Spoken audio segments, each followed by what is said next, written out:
পেটের খিদায় দুইটা পাথর বাইদা রাখছে।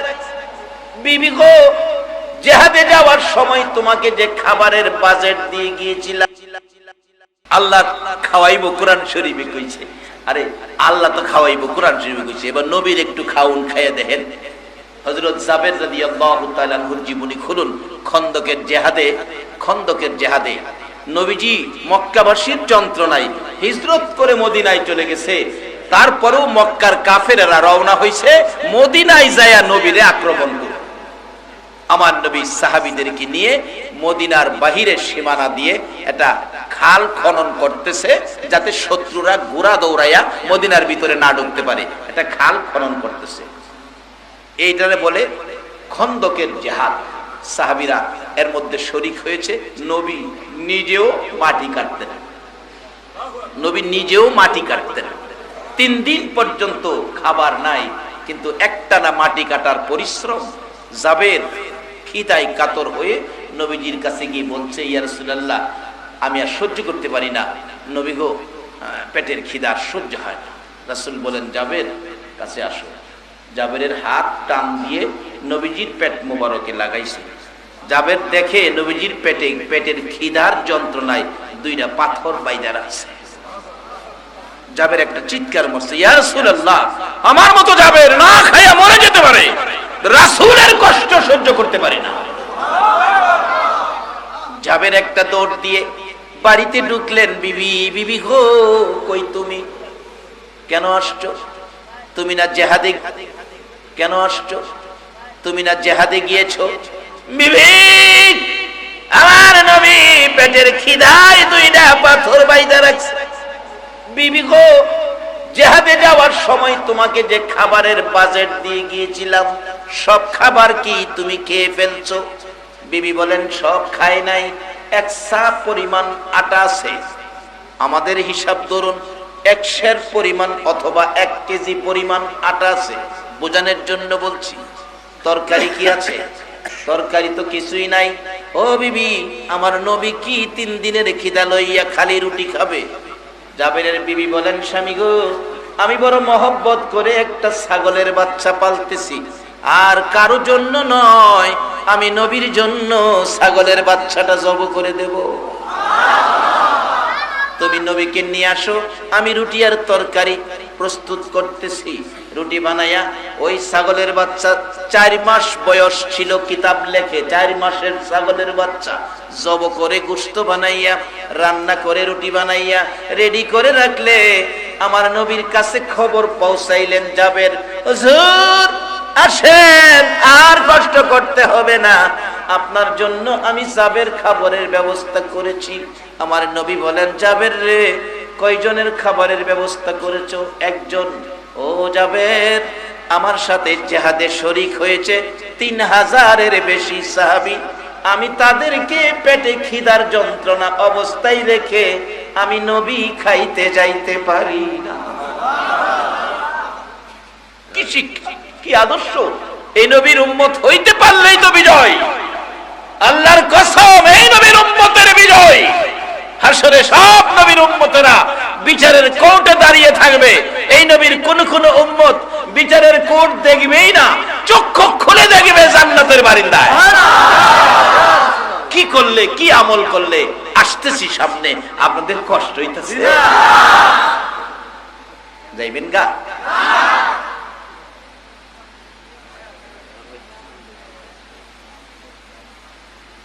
হুজুর, 1 জনের খাবার, আমি গরিব মানুষ, সবার ব্যবস্থা করতে পারব না। রাসূল বলেন, জাবের, আমি কেমনে খাবো রে আমার এই বাকি সাহাবীগুলি রেখা? সম্ভব নয়। তুমি বাড়িতে যাও, তুমি এনে গরিব, আমার আল্লাহ তো গরিব না। আমি 1 জনের খাবার আমি 3000 সাহাবী লিয়ে খাবো। যাও। জাবের বাড়িতে গিয়া মাথায় হাত দাও বইরিস। বিবি জিগাই, কি ব্যাপার, রাসূল কি আসবে না? বিবি, আসবে না? না আসবে। মাথায় হাত দিতেছো কেন? এটা তো আনন্দের কথা, রহমতের নবী আসবে, এর চেয়ে আনন্দের আর কি আছে? আরে বাস্তবে আসবে, আরে স্বপ্নে আসলেই তো বরকতে বরকত, স্বপ্নেও যদি কারো করে যায়, কেউ যদি স্বপ্নেও নবীকে একদিন দেখেন, জাহান্নামের আগুন চিরতরে হারাম। স্বপ্নের বরকত কত! আজকে তো একজন হিন্দু ছেলে মুসলমান হয়েছে, কিছুদিন আগে একজন গলাচিপার নারায়ণগঞ্জে এরকম মানুষের সামনে স্টেজে এসে মুসলমান হয়েছে।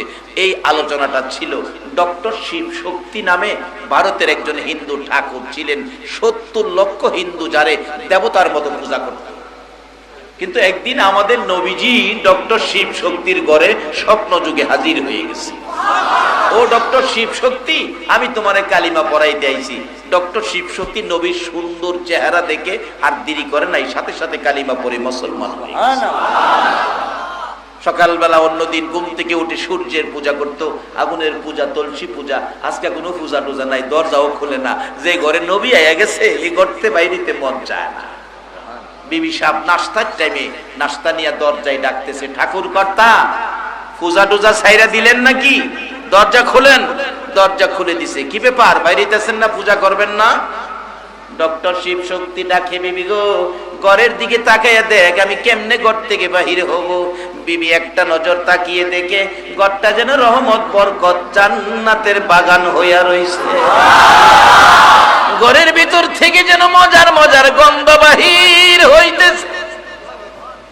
বিবি ডাকতেছে, স্বামী গো সত্য করে বলো, আজকে কি তোমার ঘরে কোনো মহান অতিথি আসছিল? ডক্টর শিব শক্তি বলেন, বিবি গো আজকে আমার ঘরে মদিনার কামলেওয়ালা নবী, রহমতের নবী আইসা গেছে, আমার কালিমা পড়াইয়া মুসলমান বানাইয়া গেছে। বিবি বলেন, স্বামী তাহলে তো আপনার কপাল ভালো, আপনার নসিব ভালো। ও বাবারা ভাইরা, আখিরি নবীর উম্মত যারা হয়েছে গো, এর চেয়ে বড় কপালওয়ালা পৃথিবীতে আর কেহ নাই। আর বেজাল পথে যাইও না, দেহের উপর আর জুলুম অত্যাচার করো না। আখিরি নবীর উম্মত হয়ে যাও, 10টা পৃথিবীর সমান একটা জান্নাত তোমার জন্য আমার আল্লাহ বাজেট করে রাখছে। ডক্টর শিব শক্তির বিবি কয়, স্বামী তাই নাকি? হও তাহলে হিন্দু হও আর মুসলমান হও, নাস্তাটা তো খাইতেই। নাস্তা লইয়া ঘরের ভিতরে ঢুকছে, নাস্তা খাও। ডক্টর শিব শক্তি কয়, বিবি আমি কিভাবে খাবো, আমি যে মুসলমান হয়ে গেছি। কোরআন শরীফে আল্লাহ নিজে বলছে মুসলমানদের উদ্দেশ্যে, ইয়া আইয়ুহাল্লাযীনা আমানুদখুলু ফিস-সিলমি কাফা, ও ঈমানদার বিশ্বাসীরা তোমরা পুরোপুরি ভাবে ইসলামে ঢুকে যাও। বলুন আমরা মুসলমান হইয়াও পুরোপুরি ভাবে কি আমরা ইসলামের মধ্যে আছি?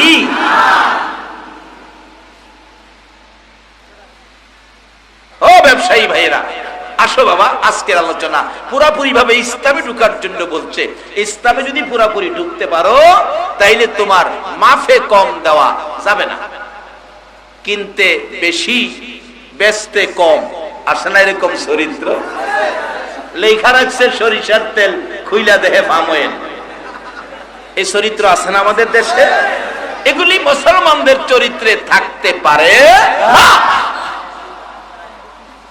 আগেকার দিনের মুরব্বীরা জমির ফসল বাজারে বিক্রি করতে নিলে 2 মণ সরিষা, 2 মণ সরিষা বাজারে বিক্রি করতে নিলে 2 মণ মাইপে আরো 2 সের বেশি দিছে। ছেলেরা জিগাইছে, বাবা 2 মণ তো মাপলেন, 2 সের বেশি দিলেন কেন? আগেকার মুরব্বীরা ওনারা বলতো, বাবারে ক্ষেতের জিনিস বেশি দেউন বালা, কম দেউন বালা না। আচ্ছা অহন কি বেশি দেউন বালার মানুষ আর আছে? বেশি তো দেয় না, আরো বেজাল করে। আসলে বেজাল করে কিন্তু আমরা লাভবান না। এক বেচারা 1 বস্তা চাউলের সাথে 2 কেজি ভাতর দিছে। এটা কি কাজটা সঠিক করলো না বেজাল করলো? 2 কেজি পাথর, 85 কেজি চাউলের সাথে 2 কেজি ভাতরের কণা মাইরা দিছে। 87 কেজি, 2 কেজি চাউল পাথর চাউলের দামে বিক্রি হয়েছে। এর পয়সাটা পাইলো। এই পয়সা ভেজাল লইয়া বিবির লেগে কাপড় কিনছে 950 টাকা দিয়া, একবারে ভালো কাপড়, পাকা রং। বিবি কাপড় পরে সকালে গোসল করতে গেছে, পুরা গোসলখানা লাল হয়ে গেছে। স্বামী কয়, কি হয়েছে? জখম হয়েছে কি? রক্ত পড়তেছে কোত্থেকে? কয় রক্ত না, তোমার কাপড়ে বাথরুম লাল করে লাইছে। কি হয়েছে? কয় রং জায়গা। তুমি হেন ফাতর দিয়া বেড়ারে ঠগাই আইছ, আর কাফুরওয়ালা তোমারে ঠগাইয়া দিছে। আবার কাফুরওয়ালা ভাইপো না হলে তুমিও জিততে গেছো, তুমিও কাঁচা রঙের কাপড় দিয়া হেন ঠগাইছ, তুমিও কিন্তু আরেক জায়গায় গিয়া ঠকবা। এক জায়গায় বাপ পুতে মিল্লা সারা রাত বাইরে সাপ মারছে, সাপ সারা রাত বাইরেছে সাপের, সকালে গিয়া দেখে একটা রশি বইরা রইছে। খামা খাকা মজাইন না, লন সঠিক কিছু কাজ করি, আল্লাহ আমরা বুঝ দেখ। সকলে বলুন আমিন। আমি কি কতগুলো বুঝাইতে পারতেছি? আপনাদের কষ্ট হইতেছে না তো? আর আধা ঘন্টা সময় গেলে থাকবেন তো আপনারা? তাহলে মহব্বত আর একটু দুরূদ শরীফ পড়ুন। আল্লাহুম্মা সাল্লি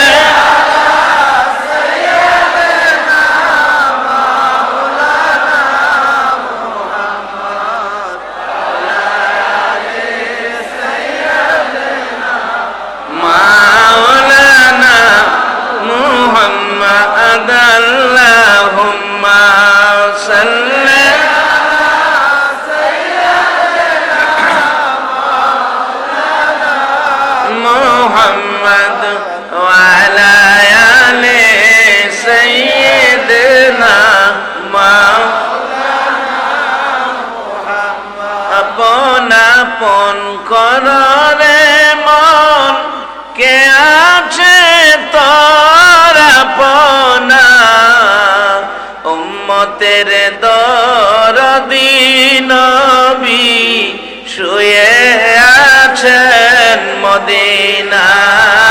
আল্লাহুম্মা সাল্লি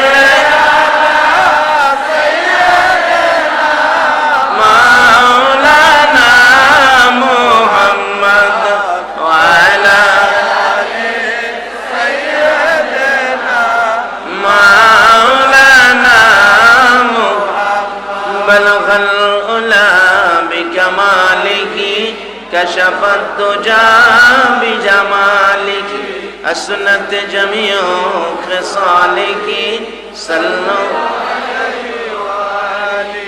জাবেরের বিবি কয় স্বামী রাসূল আসবে, খুশির কথা। বলুন রাসূল যেখানে বরকত, তার বাস্তব ভারতের ডক্টর শিব শক্তি। বিবি গো কালিমা পড়ে মুসলমান হয়ে গেছি। বিবি বলেন মুসলমান হন আর হিন্দু হন, নাস্তাটা তো খাইতেইব। ডক্টর শিব শক্তি কয় বিবি তোমার হাতের নাস্তা আমি আর খাইতে পারি না। তার দৃষ্টিতে আমি মুসলমান, তুমি হিন্দু, তোমার হাতের নাস্তা, আমি তো ইসলামে ঢুকেছি। আল্লাহ বলছে কোরআন শরীফে পুরাপুরি ভাবে ইসলামে ঢুকো, তাই আমি পুরাপুরি ভাবে ইসলামে ঢুকে গেছি। তোমার হাতের নাস্তা আমি আর খাবো না। মাত্র মুসলমান হইয়া ইসলামে ঢুকছে, এখন বিবি হিন্দু মনে করে তার হাতের নাস্তা ডক্টর শিব শক্তি খায় না। আর আমরা মুসলমানের সন্তান, মুসলমান, এরপরও যা ভাই যাইও বেহেশত, যাইও বেহেশ মামুর বাড়ির বাংলা ঘর না, গিয়া ঘুমায়া থাকবা। এবারে রসটা মনে করা হয়ে যাইতেছে। বাবারে জ্বর আইলে তিতা ট্যাবলেটও খাওন লাগে। যে যুগে পড়ছি আমল পরিবর্তনের জন্য এগুলি দরকার আছে। খাইতই না। ডক্টর শিব শক্তির বিবি কয় এতদিনের মহব্বত এই কিছুক্ষণে ভাঙ্গা দিবা, আমিও তোমারে না খাওয়াই ছাড়তাম না। মুহ চাপাচাপি করতেছে রুটি দিয়ে খায় খাওয়াইবার লাগিয়া। ডক্টর শিব শক্তি কয় মুহ তালা মারছি, তোমার হাতের খাইতাম। বহুক্ষণ ধাক্কা ধাক্কি চেষ্টা করলো, পারলো না। অথচ ইসলাম বলছে স্ত্রী স্বামীর মুখে খাবার দাও। তাহলে দেখা যাক স্ত্রীর মধ্যে ইসলামের কিছু গন্ধ কোত্থেকে আসলো। বহু ধাক্কা ধাক্কি করার পরে ডক্টর শিব শক্তির বিবি ডাকে, স্বামী আর গোপন রাখতে পারলাম না, খান ভয় পায়েন না। যেই সময় আমার নবী আপনার কালিমা পড়াইয়া মুসলমান বানাইছে, যাওয়ার পথে আমার ও কালিমা পড়াইয়া গেছে।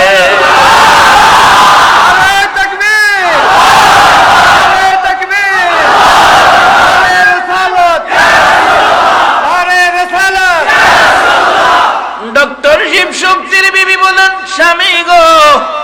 মুসলমান। ডক্টর শিব শক্তি দুইটা হাত বাড়াইছে, বিবি আয় আমার বুকে আয়, তোর কপাল ভালো আমারও কপাল ভালো। দুইজন খুশি হলেন আখিরি নবীর উম্মত হওয়ার কারণে, তাদের কপাল ভালো। বলুন আমরা কি কপাল ভালো করতে চাই না খারাপ করতে চাই? তাহলে কিছু জিনিস ছাইরা দিতে হবে, কিছু জিনিস দইরা লইতে হবে। আসতেছি সামনে, তাদের আনন্দ দেখে, তাদের উপযুক্ত মেয়ে ছিল, মেয়ে দৌড়ায় আসছে, বাবা তুমিও খুশি, মাও খুশি, কি ব্যাপার? মা বলতেছে মেয়েরে আমি নসিব ভালো কালিমা পড়ে মুসলমান হয়েছি। বাবা বলেন আমিও মুসলমান হয়েছি। মেয়ে মা বাবার গলায় ধরে ডাকে, বাবা গো মা গো, তোমরা যেদিন যেই মুহূর্তে যেই সময় কালিমা পড়েছো, আমার নবী সেই দিন সেই মুহূর্তে আমারেও কালিমা পড়াইয়া গেছে। এই আলোচনা শুনে নারায়ণগঞ্জের গলাচে ভাই এক যুবক স্টেজে সে কালিমা পড়ে মুসলমান হয়ে। মুসলমান শান্তির জাতি, আদর্শের জাতি, ভালোবাসার জাতি, প্রেম মহব্বতের জাতি, কাজী বেজালের জাতি মুসলমান। আসুন আমাদের আচার আচরণ দিয়ে আমরা প্রমাণ করি আমরা মুসলমান, আমাদের মধ্যে কোনো ভেজাল নাই। আল্লাহ আমাদের সেই বুঝ দেখ, সকলে বলুন আমিন। স্বপ্ন যুগে নবী ডক্টর শিব শক্তির ঘরে তাদের নসিব পরিবর্তন হয়ে গেছে, আর জাবেরের ঘরে সরাসরি রাসূল আসতেছে। কথাটা খেয়াল আছে? খাবার জানি কয়জনের? মেহমান লয়ে আইতাছে নবী কয়জন? মাশাআল্লাহ। জাবের মাথায় হাত দিয়ে বলছে, বিবিজিকে কি ব্যাপার, নবী আইতো না? আইবো আইবো। কোথায় মাথায় হাত দা বইরেছে কে রে? খবর রাহস কয়জন আইতাছে? খাউন কয়জনের পাকাইছস? কয় একজনের। 3000 লই আইতাছে। আচ্ছা আমরা দেশে যদি ইমাম সাহেব হুজুরের দাওয়াত দেন, মসজিদের ইমাম, দুপুরে 4টে ভাত খাইবেন, ইমাম সাহেব হুজুর মসজিদের মুসল্লি 45 জন লইয়া যাইতেছে, এই অবস্থা দেখলে বাড়িওয়ালা বাইর থাকবো? পিছন দা বাইরিয়া যাইবো গা। হুজুর রাইলে কইও বলে হারা বিশেষ কারণে গেছে গা। কিন্তু যারা নবীরে চিনে, নবীর উম্মত হয়, এদের বিশ্বাস কত। ডাকতেছে, স্বামী তুমি কি বলো না একজন? বলছি। রাসূল কি বলছে? বলছে যাবে তুই গরিব, আমার আল্লাহ তো গরিব না, একজনের খাবার আমি নবী 3000 বাইটা খাবো। বিবি কয় স্বামী আমার বিশ্বাস যেই রাসূল বলেছে, ও মা বোনেরা মাগো কান পাতিয়া শোনো গো মা, আর ভেজালে দেও না। তোমাদের মতো মহিলারা নবীরে কত মানতো। ও স্বামী আমার নবী বলেছে একজনের খাবার 3000 খাবে, আমার বিশ্বাস এই নবীর কথা 3000 কেন 3 লক্ষ খাইলেও এই খাবারের বরকত কমবে না। স্বামীর মাথায় হাত বোলায়, তুমি চিন্তা করো না, এই নবীর কথায় বরকত আছে, তুমি চিন্তা করো না। জাবের চোখ খুলছে, বিবি তোর তো সাহস কম না। কয় সাহস এমনে না, নবী পায়া ওই সাহস বাড়ছে। মাখো ও মামে লোকেরা, এই নবীর আদর্শ তোমরাও ধরো। সর্বপ্রথম পৃথিবীর জমিন থেকে এই নবীর আদর্শ ধরে আল্লাহর জান্নাত হাতে নিয়ে কবরে ঢুকেছে তোমাদের মতো মহিলা, যার নাম সুমাইয়া। তোমরা মনে যা চা তা করো না মা, তা করো না। কয়দিন থাকবো গো মা? তোমার এই সুন্দর দেহ একদিন চামড়া ডিল হয়ে যাবে, মাথার কালো চুল সাদা হয়ে যাবে, একদিন তুমি হাঁটতে পারবে না, লাঠি ভর করে হাঁটবে। তাই কিছুদিনের জন্য মনে যা চা তা করো না, ওই অপেক্ষায় থাকো। হাসরের ময়দানে রাসূলের সুপারিশে তোমরা জান্নাতে যাবে, আরামের ঘরে থাকবে, তোমার স্বামীকে নিয়ে সুন্দর সংসার বসবাস করবে। তুমি যদি কালো হয়ে থাকো, রাসূল বলেছে এক একটা কালো মেয়ে যদি আল্লাহ আল্লাহ রাসূলের বিধান মাফিক চলে, হাসরের ময়দানে তার প্রথম পুরস্কার হবে এক একটা কালো মহিলাকে একটা হুরের চাইতে 70 গুণ সুন্দর বাড়ায়া দেওয়া হবে। মা তুমি আর বেজাল করো না মা, কয়দিনের জন্য তোমার মতো কত মহিলারা কবর গিয়ে কবরের মাটির সাথে মিশে গেছে। মনে যা চাই তা করো না, আল্লাহকে ভয় করে ফিরে আসো, রাসূলের ভালোবাসা নিয়ে ফিরে আসো। মহিলা জাবেরের বিবি ডাকতেছে, স্বামী চিন্তা করেন না, নবীজি তো আইসা গেছে, মেহমান 3000, আইসাই খালি কয় জাবের তুই গরিব মানুষ, এত বড় আয়োজন কিভাবে করলি? জাবের কয় কি কমু, এটা আল্লাহ আল্লাহ রাসূল জানে। আসলে তো সত্য কথাই বলছে, এই তো একজনের খাবার, কি কমু আল্লাহ আল্লাহ রাসূল জানে। সবাই আইছে যে খাবার দাও, 3000 একবার এই খাবার দিত। জাবের গেছে, ইয়া রাসূলুল্লাহ আমি গরিব মানুষ, এত প্লেট আমার ঘরে নাই, আমি 10 জনের প্লেট দিতে পারো। রাসূল বলেন সাহাবীরা তোমরা একটু সবর করো, 10 জন করে খাও। বলুন রাসূলের উম্মত যারা হইছে, রাসূলের কথা তারা মানছে কিনা বলুন। বাবা তোমরা 10 জন করে আসো, সবাই দাঁড়িয়ে গেছে, 10 জন করে আসতেছে, খাবার শুরু হয়েছে। খাবারের আগে খাবার জানি কয়জনের ছিল? একজনের খাবার। নবীজি খালি একটু ফু দিয়া দিছে, খাওয়াইতে থাকো, খাওয়াইতে শুরু করছে। 10 জন করে খায়। 3 দিনের পেটের খিদায় বলুন তো কি খাউনটা খাইতেছে। এরপরও খাবার একজনের। তরকারি যে পাকাইছে বকরিটা ছাগলটা, এটা যে কয় মাসের জানি? আচ্ছা 4 মাসের একটা ছাগল, ঝুল কম, আলু ছাড়া বুনা কইরা দিলে একজনে খাইয়ে লাইবেন, এমন মানুষ আছেন না? হেন কেটা কেটা খাইতে পারবেন? আর তিলে দেখান তো, অনেকে আছে। বই পায়েন না, খাইতে পারবেন বেহেশতে গিয়ে, আল্লাহ বলেন এখানে যদি নাও খাইতারেন কাজ করে যান, বেহেশতে গিয়া খাবেন, বেহেশতের খাবার আপনাদের জন্য অপেক্ষা করতেছে। আল্লাহু আকবার বলো।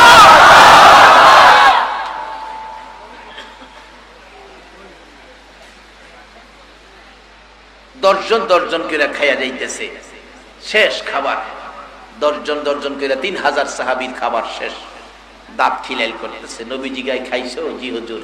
খাবার কেমন হয়েছে? খুব মজা হুজুর, আজকের খাবার এত মজা জীবনে খাই নাই। নবীর হেন যদি খাবার জীবনে খায় নাই। আর আল্লাহ কোরআন শরীফে কইছে বাল আহইয়াউন ইনদা রাব্বিহিম ইরযাকুন, কবরে গেলে তোমরা আমি 3 বেলা খাওয়ামু, এইটা জানি কেমন মজা। কি দুনিয়া লিয়ে ভাগ হয়ে গেছেন গা। আরে আসল জায়গার খবর নেন। আমি কি কথাগুলো বুঝাইতে পারতেছি?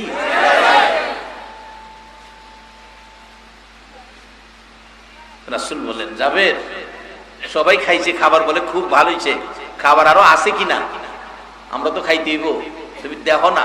জাবের রাদিয়াল্লাহু তাআলা কয় আমি এই রুটি এবং তরকারির ঢাকনা উঠাইয়া দেখি আল্লাহর কসম নবীজি ফু দিছিল, এই ফুয়ের বরকতে খাবার, একজনের খাবার 3000 সাহাবী খাওয়ার পরেও 4 ভাগের 1 ভাগ খাবার এখনো শেষ হয়েছে না।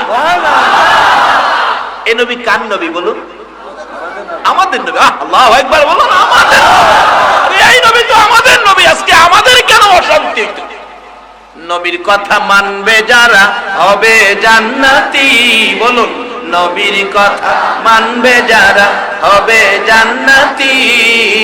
না মানিয়া আবু জাহেল হইল দুজুকি, না মানিয়া আবু জাহেল হইল দুজুকি। নবীর কথা মানবে যারা হবে জান্নাতি, নবীর কথা মানবে যারা হবে জান্নাতি। না মানিয়া আবু জাহেল হইল দুজুকি, না মানিয়া আবু জাহেল হইল দুজুকি। এ নবীর কথা মানলে জান্নাতি, না মানলে দুজুকি। মানলে আবু বকর, না মানলে আবু জাহেল। বলুন আপনারা আবু বকর হবেন না আবু জাহেল হইবেন?